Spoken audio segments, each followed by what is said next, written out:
So a few years ago, I had a friend of mine said, "Hey, Brad, kind of struggling with my quiet time. I'm not getting anything out of it.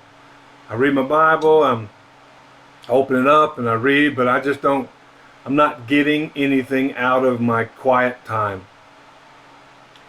And so I said to him, "If you could get past the idea that you want to get something out of it, and get to the point where you just want to be with God, the get something out of it is going to take care of itself." The objective, I mean, we want to learn theology. We want to learn the text. We want to learn the stories and the truth behind them. We want more than that. We want to know the God behind all the stories. And so, in your quiet, so this is the conversation you get to have with yourself, and the conversation you get to have with your disciple.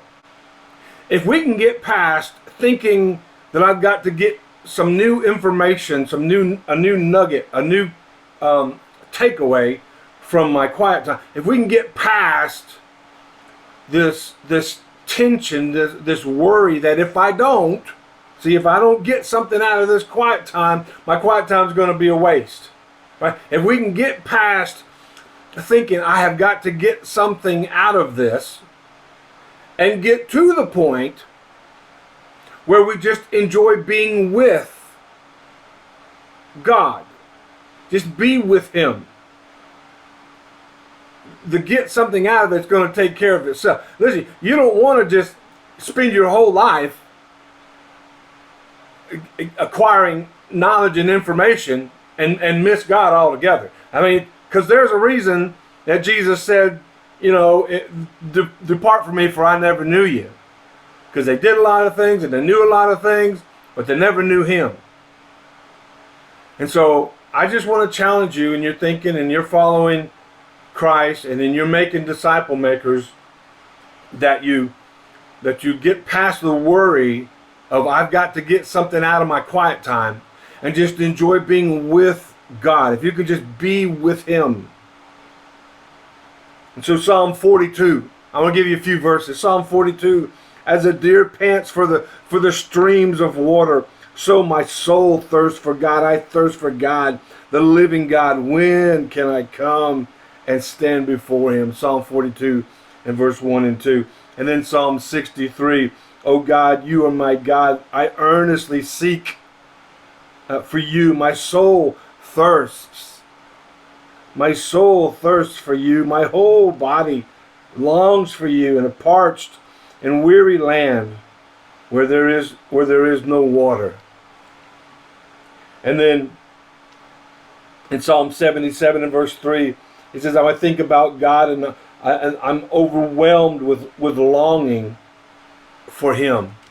And then Psalm 84 says, I long and I faint with longing to enter into the courts of God. So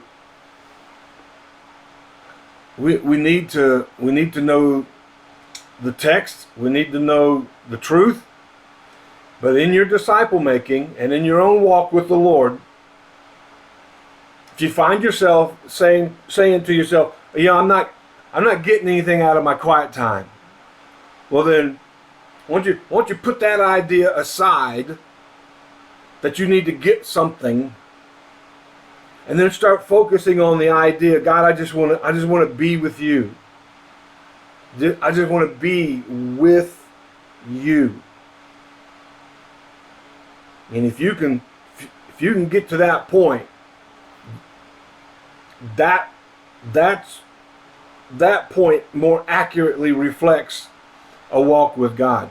That point where you just enjoy the Father's presence, that's the point that more closely resembles a relationship with God.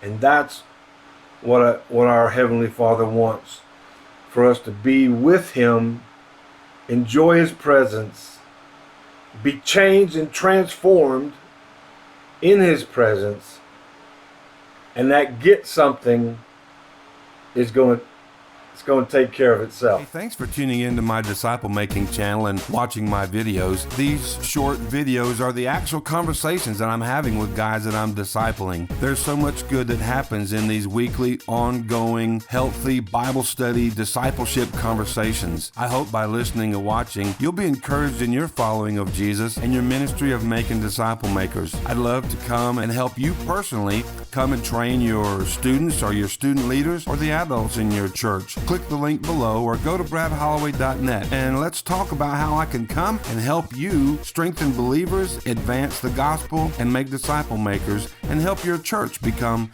a disciple making church.